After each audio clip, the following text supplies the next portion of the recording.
what's going on, everybody? I hope all of you are having a pleasant day or evening whenever and wherever you're listening to this inaugural episode of the brand new Bleav in the Hub of Champions podcast on Bleav Network.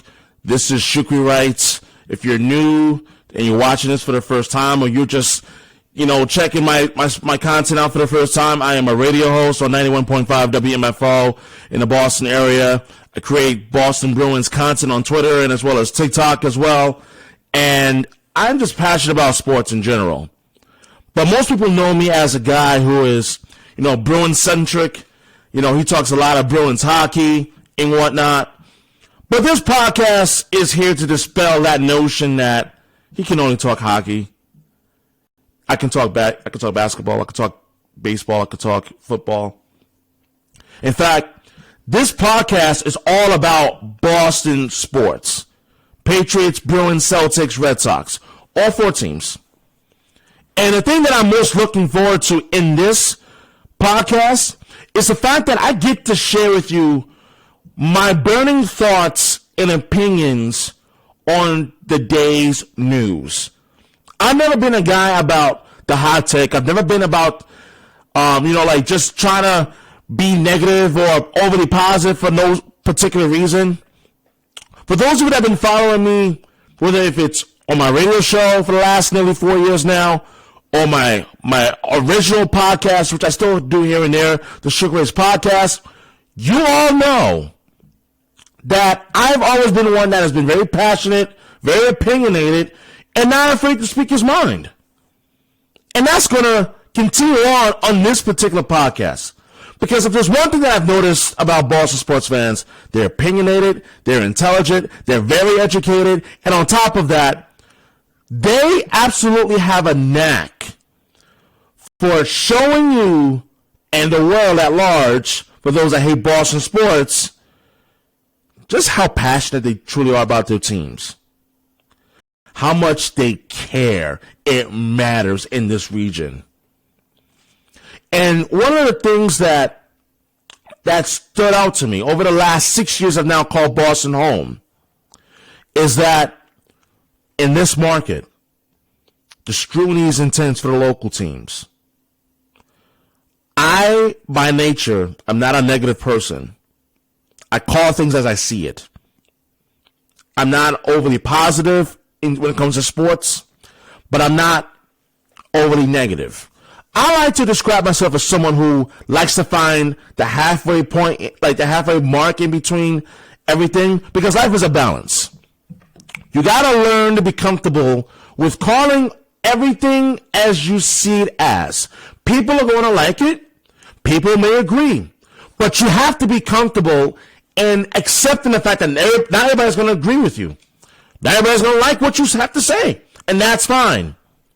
But the bottom line is, you're going to hear what I have to say. You're going to learn that my opinions are not rooted based on rooting interest, but rather an understanding that when things need to be talked about, they're going to be talked about. Case in point, John Henry. I can't think of a time, and maybe I'm naive, maybe the older Boston sports fans can educate me on this. I don't know. But I can't think of a time of an owner in any of the four local teams that is as despised and disliked as much as John Henry is right now of the Boston Red Sox. Ladies and gentlemen, the fall off, the popularity meter for John Henry has been rather steep. It has only intensified the last 3 years. But man, you talk about the Boston sports media that has done, I wouldn't call it a witch hunt, but rather have done some unearthing of some uncomfortable truths. And Red Sox fans better know this than anybody else when it comes to John Henry. John Henry, to me, does not seem to be as invested as he once was. He is so far out of touch that he doesn't recognize when he's being booed or when he's being cheered. Case in point, there was an article in The Athletic in which that John Henry was talking with Jim McCaffrey, Red Sox writer for The Athletic, in which that John Henry said the following that really caught my attention. Here it is. Quote, "There is a false narrative surrounding the club. It really took hold in 2022. There were even false reports of booing at Fenway Park during the Winter Classic. I think those factors of losing Xander to San Diego were the biggest factors. Those other fans you would believe are at least likely to try to shout us down. But it happened. Did anyone report the standing ovation at the end?" When I saw this particular quote from The Athletic, I don't think my facial reactions, for those of you that are watching this on YouTube, really does justice to how I really feel. So I'm going to just come out and say how I truly feel. John Henry, I know that you don't know who I am from a fly on the wall, and that's fine. But you're going to get to know me really quick, if you haven't already. But I will tell you that I was at Fenway Park for the Winter Classic last month, a glorious event in its own right. I saw with my own eyes, not heard through a friend. No, I was there watching 40,000 plus fans boo you viciously. Boo you viciously because you had just failed to sign a superstar that was homegrown, that was brought up in your organization, and you allowed him to walk and go sign elsewhere in free agency with the San Diego Padres. That's why you were booed. I was there. Red Sox fans have a right to be angry. Red Sox fans have a right to call into question whether if your heart is really into the organization or not. I've heard this a lot from Red Sox fans here in Boston, across New England. If you don't care, why not just sell the team? I mean, being at Fenway Park, it was pretty clear to me that Red Sox fans have had absolutely enough. They've had enough of the absenteeism, you refusing to talk with the media, actually in front of cameras, and I'm not counting the Winter Festival out in Springfield. I'm not counting that. I'm talking about a press conference in front of the Boston media at Fenway Park, whether it was during the off season or in season or whatever, and that you actually face the music for the decision that you choose to make. When was the last time you've done that? Oh, that's right, it's been a while. So far back, the last time that I can remember you doing that was shortly after you decided as an organization that you were going to trade Mookie Betts to the Los Angeles Dodgers. That was the last time that I can remember you sitting at Fenway Park with Tom Werner, Sam Kennedy, and the newly appointed baseball operations president, Chaim Bloom, at Fenway Park, facing the music. Does that surprise me that now you want to go MIA, show up at, JetBlue Park down in Fort Myers and shake hands with the players, but not want to sit in front of the media, like have a media scrum or anything like that? Does that surprise me? No. Because you got your feelings hurt at Fenway, and as a result, by the way, you turned around and signed Rafael Devers to the largest contract extension in Red Sox history as a result because of the booing. It wasn't because you felt that Rafael Devers is a cornerstone player, which he obviously is. You did it because you heard the backlash and saw the backlash at Fenway Park. No one gives a damn about the fact that you're a billionaire owner. They care about the fact that You're a wealthy owner, one of the wealthiest owners in baseball, and you have failed repeatedly to invest into your homegrown stars over the last several years. That is a fact. That's why Red Sox fans are absolutely fed up, and rightfully so. It's disgusting if you ask me.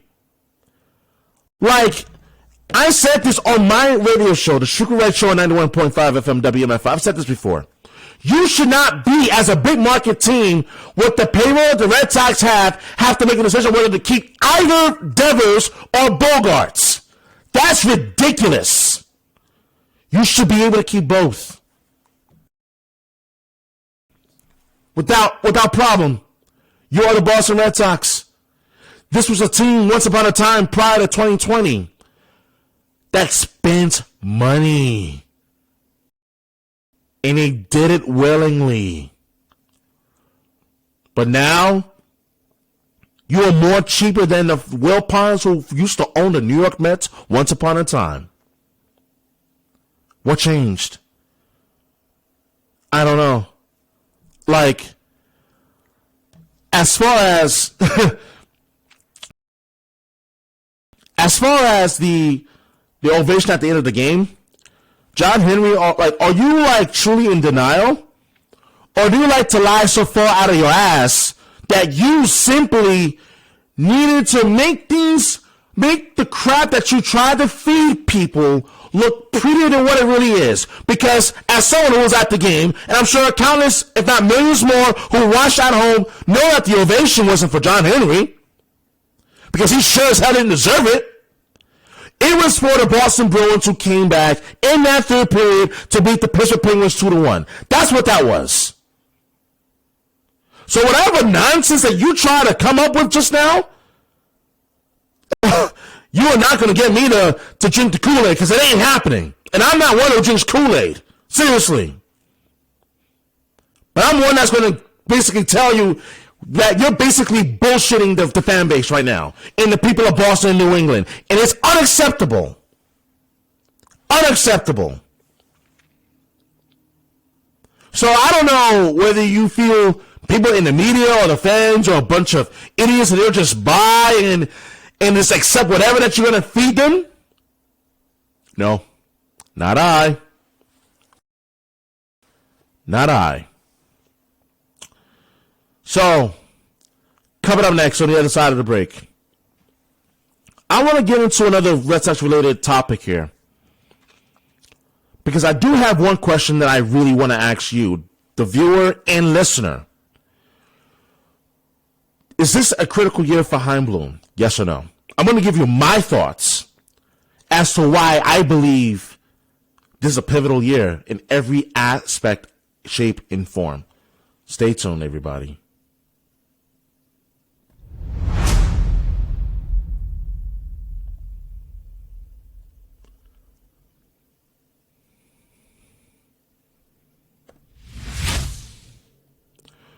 What's going on, everybody? Hope all of you are having a great time enjoying the podcast so far. I'm going to continue talking about the Red Sox and my thoughts on Chaim Bloom as it pertains to 2023 spring training. We're now upon a new season for the Boston Red Sox. And as I record this podcast, there were some thoughts that came to mind when I was doing some reading earlier in today's edition of the Boston Globe. This was from Monday, February 20th.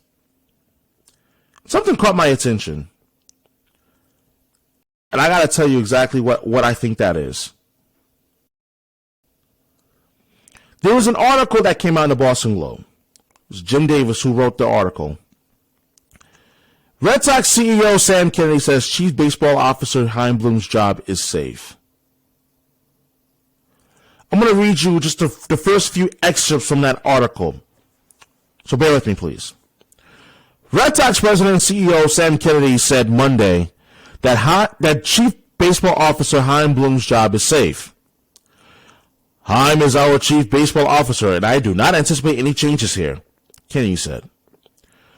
Bloom is in the fourth year of a 5-year contract. The Sox hired Bloom away from the Tampa Bay Rays front office in October of 2019. Kennedy did acknowledge that after last year's last place finish in the AL East, the pressure is on for the team to perform more than in years past. Unquote.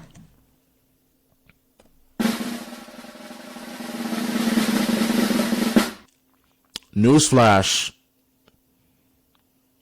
Is it me, or did Chaim Bloom do very little to inspire confidence into the Red Sox fan base, in which going into 2023, expectations are pretty damn low for this team? And this year, I think it's a really pivotal year for Chaim Bloom, and there's no ifs, ands, or buts about it. There truly isn't. The reason why I think that this year is such a pivotal year for Chaim Bloom, especially his tenure as the Red Sox president of baseball operations, is because Chaim Bloom recognizes, or either that or he needs to recognize now very quickly, that his actions or inactions do have consequences, do have a ripple down effect organization wide. When I look at the Red Sox in 2023, I look at them from a scope in which that how will they contend, or if they will contend in the American League East, because we know that the division is pretty daunting as is. You got the Yankees, you got the Blue Jays, you got the Tampa Bay Rays,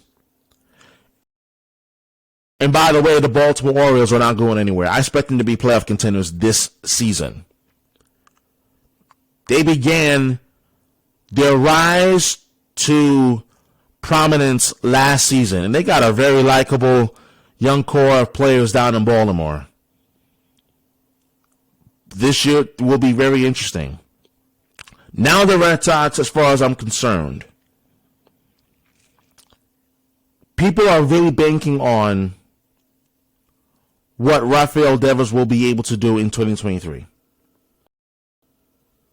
Because, let's face it, he is going to be the focal point of that offense. JD Martinez, gone. Xander Bogaerts, gone. I mean, if we're going to be completely honest with ourselves, outside of Rafael Devers, what can you realistically expect? Kike Hernandez does not inspire much confidence, even as a baseball fan. And I'm not a Red Sox fan, but even as a baseball fan, he doesn't inspire much confidence that he will be able to perform at a high level consistently throughout the season. I mean, let's just call a spade, but I will give him credit, though. I will give Chaim Bloom credit for one thing and one thing only. He finally got himself a closer, a legitimate closer at that, in Kenley Jansen. Congratulations. Where was this? Where was this last year? This is a pivotal year because in the American League East, that is going to be jammed packed with contenders. I don't have a whole lot of confidence in the Boston Red Sox in terms of their ability to contend. Hell, you want to look at the American League East as a whole? By all means. I'll tell you what. Seattle is not going anywhere. They got even better. They added to their offense during the offseason. They made the trade for Teoscar Hernandez, who's a Seattle Mariner now. I expect Seattle to be back in playoff contention again this year after making the postseason last season. I expect the White Sox to be the cream of the crop in the American League Central. That's fair. And the AL West, you know the Astros are going to be there. So, where do the Red Sox fall in the grand scheme of things? If you look at what the Red Sox have done, I don't feel confident in terms of the Red Sox being able to maintain the position as playoff contenders in the American League. I'm not even talking about the American League East. I'm talking about the American League as a whole. Adam Duvall is an interesting signing that the Red Sox did during the offseason. I will admit. But what he will do offensively at Fenway Park, that remains to be seen. That's a whole other show for another time, instead of trying to prognosticate what each Red Sox player will do or not do offensively. But then you look at the pitching staff. There's more question marks than you have answers. Chris Sale, what can you realistically expect out of him? James Paxton, what can you realistically expect out of him? Because those are two left-handed pitchers. When healthy, they obviously have electric stuff. There's no ifs, ands, or buts about it. I'll give them that.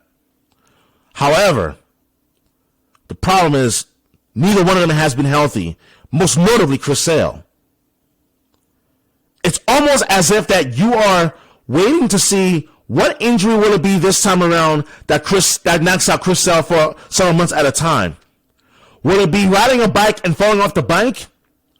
Or will it be trying to run down after the tee in Boston and tripping over some sort of third rail or something like that? I mean, you tell me. I mean, I'm not trying to poke fun of the guy, but let's be honest. We all know that this man has been a walking injury waiting to happen. So, as far as the pitching is concerned, question mark after question mark after question mark. So, if we're going to look at this Red Sox team going into 2023, a look at Chaim Bloom. He's in the fourth year of a 5-year deal.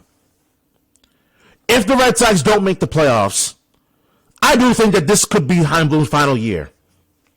If they have another last place finish, I think he's gone. Because Chaim Bloom has been the perfect puppet for John Henry's unwillingness to spend money on homegrown talent. That's been proven over and over and over again. The only exception was Rafael Devers. But it should have come to the point where he faces the music at Fenway Park at the Winter Classic for him to realize, you know what, I better get my collective marbles together and re-sign Rafael Devers to a long-term extension. It should have came to that. But it did. So yeah, you can bet you're behind. This is a critical year for Chaim Bloom. In the way that he's got this roster currently constructed, I don't have a whole lot of faith. I don't have a whole lot of expectation for this team anyway. This team can only go up. But it's very possible that this year's Red Sox team could be even worse than what they were last year. And that's scary. Because again, there are no sureness in terms of the pitching rotation. None. Kenny Jansen is the one sure thing that he's going to give you year in and year out. He's going to convert a high percentage amount of saves for your team. He did it with the Dodgers. He did it with the Braves. And I'm pretty confident in saying that he's going to do it with the Red Sox as well. So I'm not worried about that. But man, starting rotation, they got some serious question marks. They do. I mean, what are you going to get from Brian Bale?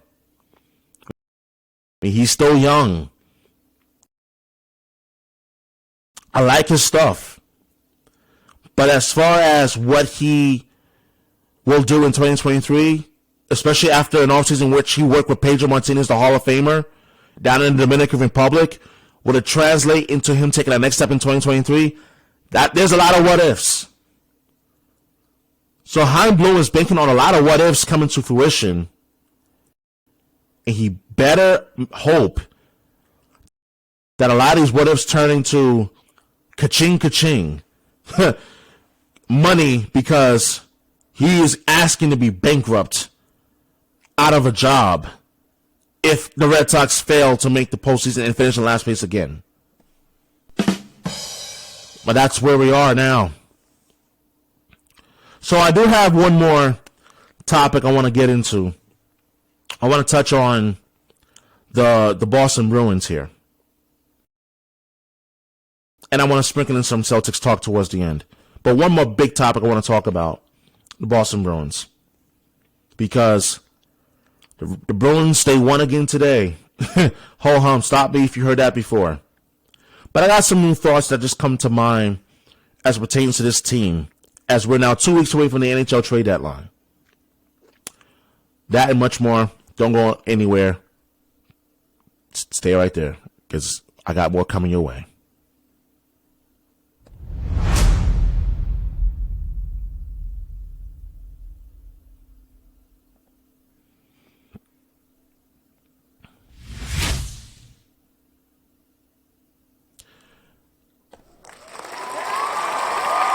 Hope you're enjoying the inaugural episode of Bleav in the Hub of Champions with your host, Shukri Wrights, on Bleav Network, iHeartRadio, as well as you can watch the podcast on YouTube as well. It's been phenomenal so far to do this podcast. And I'm here to be sitting here in front of you, in front of a camera, with my radio mic, talking about Boston sports. Because Boston fans are the best fans in the country. By far. Patriots, Bruins, Celtics, Red Sox. Even through the tough times, I've seen the fans here even show up for when the teams are not doing well. I saw it firsthand in 2015. My first ever game at Fenway Park, Royals Red Sox, was August of 2015. Red Sox are in last place on a Friday night. It was a first game of a 3-game series against the eventual World Series champion Royals. That ballpark was filled to the rim. And that told me a lot about Boston sports fans. A lot. They'll show up and they will show out no matter what's going on or how the team is doing. But I will tell you this. The one team that has been doing a lot of showing out, though, the Boston Bruins. They're now 43-8-5 after their 3-1 win over the Ottawa Senators on Monday afternoon at TD Garden, and it was quite a game, to say the least. I mean, Jake DeBrusk. What more can you honestly say about Jake DeBrusk at this point? And the reason why I say that is because I remember last season, and I'll be the first to admit this, last season I wanted him traded. I wanted him gone. I just thought that his attitude, his demeanor, and his aura was just negative surrounding the team. And I thought that perhaps that he may have played his way out of Boston and that he was better off getting a fresh start somewhere else. But then when Bruce Cassidy was fired, DeBrusk simply wanted to just stay. And I'm not here to make a big deal out of it, but it's leading up to a bigger point that I'm about to make. DeBrusk has been one of the major reasons why the Boston Bruins are the best team in hockey, playing on that top line with Brad Marchand and Patrice Bergeron. I don't think it is an understatement to say that DeBrusk's absence hurt the Bruins when they were without Jake DeBrusk for 17 games. I don't think it's a far-fetched statement to even make. They miss his energy. They miss his offensive production. Hell, when he scored the opening goal to make it 1-0, 7th goal in his last 8 games that he played in. What did that tell you? The guy is an absolute beast, and he's found his game playing on that top line with Bergeron and Marchand. And I'm pretty sure, I'm not sure if you can hear it, but the dog is barking outside, and he's been playing like that dog. Like, DeBrusk has had that dog in him all season long. That is Jake DeBrusk. So when you see him score and you see him celebrate, it's like, that guy's got that dog in him. You want to know who else has got that dog in him? Linus Ullmark. I mean, Linus Ullmark with another virtuoso performance. At this point, I think it's fair to say he's going to win the Vezina Trophy at season's end. Hopefully, it's after a Stanley Cup championship come June. Hopefully. I'm hoping that is, in fact, the best case scenario. But what I will say is this.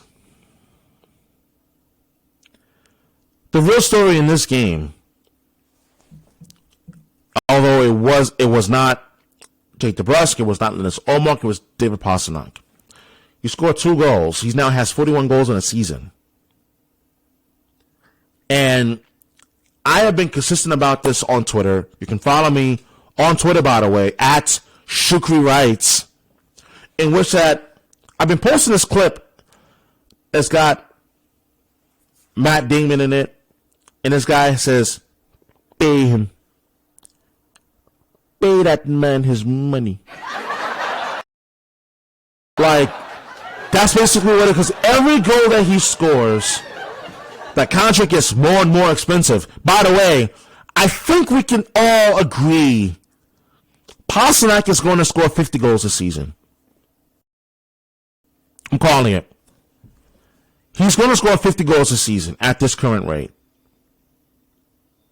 So, the question becomes, what would his contract look like? Because you don't want to let a 50-goal scorer like Pastrnak, who already has scored 48 goals once in his career, get away in free agency. 50-goal scorers do not grow on trees. The Washington Capitals have had a 50-goal scorer. Some guy you may have heard of, Alex Ovechkin, for example. They've had him now since the 2005-2006 season. They never allowed him to walk out that door in Washington. David Pastrnak is a 50-goal scorer. He has the skill to be a 50-goal scorer. I don't think that's hyperbole. I don't think that's a hot take. I think it's a fact. And I do wonder, when is that contract going to get done? Because I don't want it to get done by the time we get to free agency after the season concludes, whenever that season ends for the Boston Bruins. If I'm the Bruins, I want it to get done now, ahead of the trade deadline. Because I'm not saying that if they don't have a new contract for Pastrnak to trade him. Hell no. For the people who are even suggesting that, do me a favor and kick yourself in the ass, please. Please. Just do me that one favor. Because it's not going to happen. But what I will say is this. You don't let him flirt with other teams. Especially when you have such a special talent like David Pastrnak. Yes, I'm aware that he has defensive deficiencies. He does. If you don't think he does, I got news for you. I got a farm to sell you that's all the way out in Western Mass, out in Munson, for God's sakes. Despite of his deficiencies defensively, the man can score. And you need that. You absolutely need that long term. Because you already got two stud defensemen locked up long term in Charlie McAvoy and Hampus Lindholm. They're locked up long term. They're not going anywhere. You need a Pastrnak locked up and lined up for the next 8 years. Because he's only going to get better. You don't let him go out flirting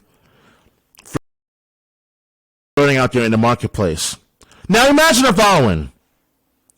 You've been in a long-term relationship with your partner, let's say the last 6 years.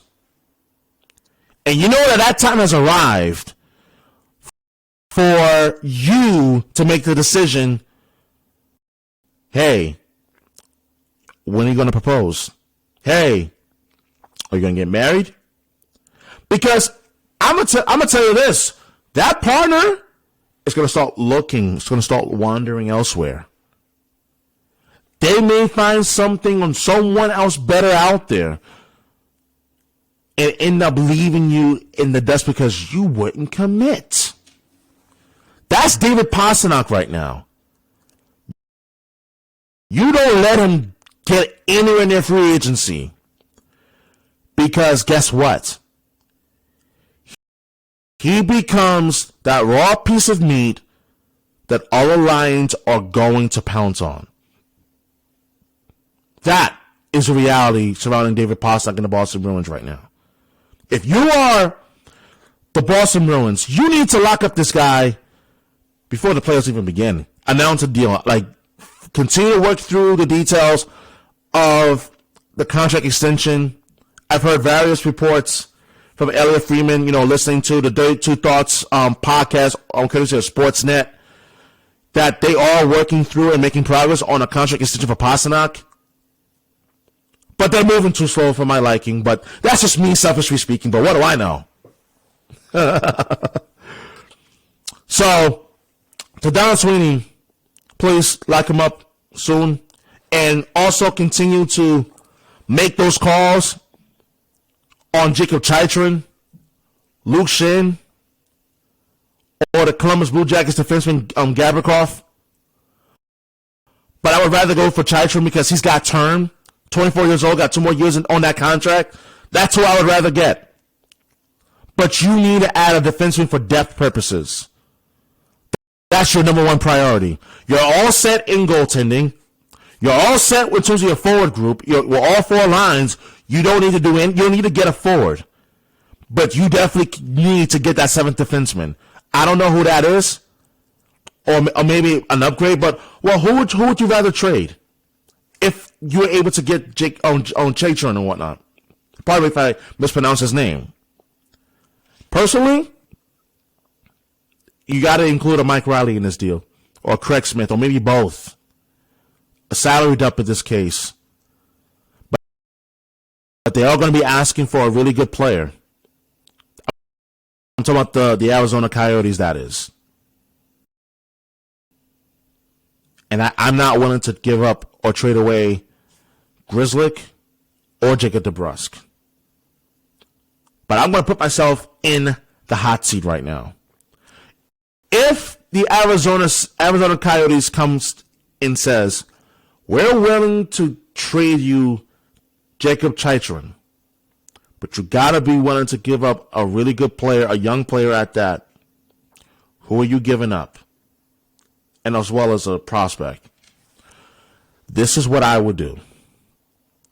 I'm willing, in all honesty, I'm willing to move on from a player like Trent Frederick, for example. I'm willing to move on from a Mason Lowry. And you got to include a first-round draft pick as well. But that's just me. That's just me. That's hypothetically speaking. But you gotta be willing to give up something for a bigger gain. I'm not willing to trade Jake DeBrusk. I love Trent Frederick, but I think he should be included in that deal if it came to that point. And Frederick is having one hell of a year, and I like the guy a lot. But if the Boston Bruins don't make that deal, I'm okay. But if it came to that point where Arizona said we're only willing to make a deal with the Boston Bruins, you have to be willing to give up someone, and that someone for me is Trent Frederick. And that is my Boston Bruins thought right there. And we're 2 weeks away from the trade deadline, but that's why this is such a fun time, because we have a lot of different moving parts, different rumors, and different reports that are basically coming out with more frequency as we get closer to the NHL trade deadline. That's where we are. We got one more thing I want to touch on before I wrap up the podcast. Coming up next, just some quick thoughts on Jason Tatum's 55 points performance in the All-Star game, and just some quick Boston Celtics thoughts as well. This is the inaugural episode of the Bleav in Hub of Champions podcast on Bleav Network with your host, Shukri Wrights. We'll be right back.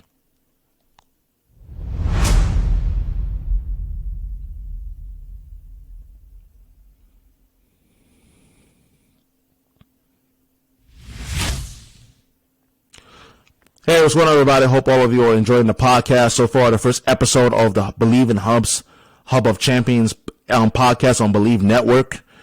One last topic I want to touch on before I wrap up the episode, and that is Jason Tatum, 55 points, All-Star game record. I mean, my goodness, what a performance. I mean, he was just outstanding, and he won the All-Star game MVP as a result. I mean, outstanding for a 24-year-old budding superstar who continues to show why he is a legitimate MVP candidate this season in the NBA. But I do wonder this one thing, though. In the grand scheme of things, what does this performance really mean? Does it really mean much of anything to anybody? Especially if you're a Celtics fan? My answer to that is yes, it does. It does mean something. Why? Because I believe that the NBA Finals was a growing experience for Jason Tatum last year. He took that pain of losing the finals into this season, and he stepped up so far in a big way. Despite me complaining and groaning about the turnovers late in games at one point about a month or so ago, now you're seeing a guy who understands that he can and he has to perform on the big stage. The big stage, the All-Star game is won. Now I want to see him do it in the playoffs, in the NBA Finals, if this team is truly to make another finals run again this season. And so far, all indicators have shown that he is ready to take that step. Him and Jaylen Brown. Jaylen Brown had a pretty damn good game himself. Let's not forget about him. But man, Jaylen Brown is another star in his own right. We all know that. Tatum and Brown is the best young duo in the NBA, and it's not even close. But I will tell you this, though. I think it's really interesting that Jason Tatum and Jaylen Brown are two players that, when they're firing on all cylinders, it is very difficult to stop both of them. Very.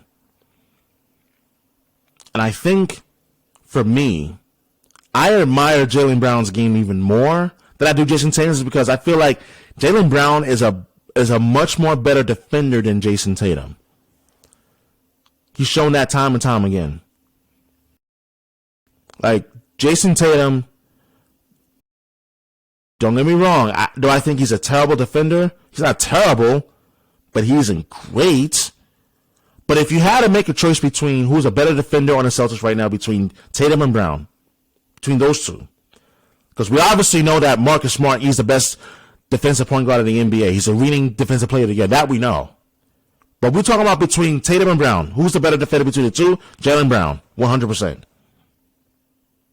I think that matters, especially when you get to the playoffs, and defense is going to matter when you need to get key stops at key pivotal moments in games. That's why I am a big believer that if you are the Boston Celtics, especially if you're a Celtics fan, you really had to have liked what you saw in the All-Star game between Jason Tatum and Jaylen Brown offensively, but especially from Tatum's perspective. The whole world was watching. The whole NBA world was watching. And did Tatum ever put on a performance? Look forward to that and more of that in the coming weeks and hopefully months going into June. That's going to wrap it up for this edition of the inaugural episode of Bleav in Hub of Champions podcast on Bleav Network. Shukri writes saying, thank you for watching and thank you for listening. Talk to you again next episode.